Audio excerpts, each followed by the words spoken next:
దొంగదారిని ఎత్తుకపోయిందని చెప్పి అవమానపరిచి ఇవాళ ఈ రాష్ట్రంలో ఒక్క విభజన హామీ కూడా అమలు చేయనటువంటి భారతీయ జనతా పార్టీ ఏ నైతికత ఉంది అని అడుగుతాను ఇవాళ ఇక్కడ ఓటు అడగడానికి.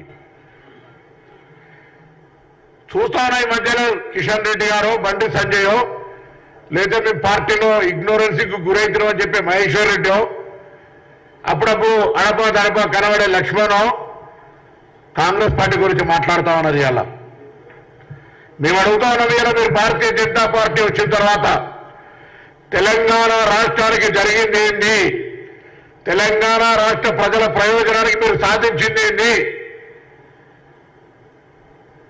అధికారంలో రాగానే కదా 7 మండలాలు సీలేరు ప్రాజెక్టు తీసుకుని ఆర్డినెన్స్ ద్వారా ఆంధ్రాలో కలిపి మీరు తెలంగాణలో మీకే ముఖం ఉంది అని అడుగుతున్నాం. ఇలా తెలంగాణ రాష్ట్రం ఇచ్చినటువంటి ఒక భౌగోళిక పరిస్థితి నుండి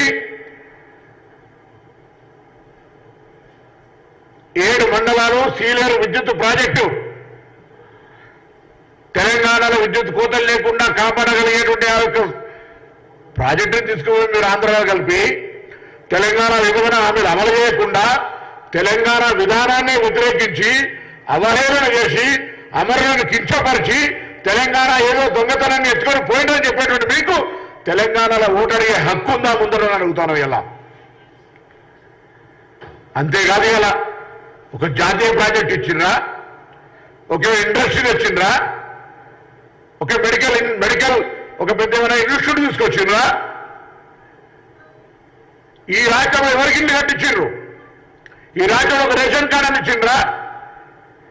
ఈ రాష్ట్రంలో రైతులకి మీద చేయగలిగిండ్రా? అవును, రైతులు 2000 ఇస్తున్నారు, దేశం మొత్తం ఇస్తున్నావు. తెలంగాణ 29వ రాష్ట్రంగా దేశంలో ఒక చిన్న కూడలాగా ఏర్పడే రాష్ట్రంకి భారతీయ జనతా పార్టీ కేంద్ర ప్రభుత్వం ఏం చేసిందని అడుగుతా ఉన్నాం. ఇలా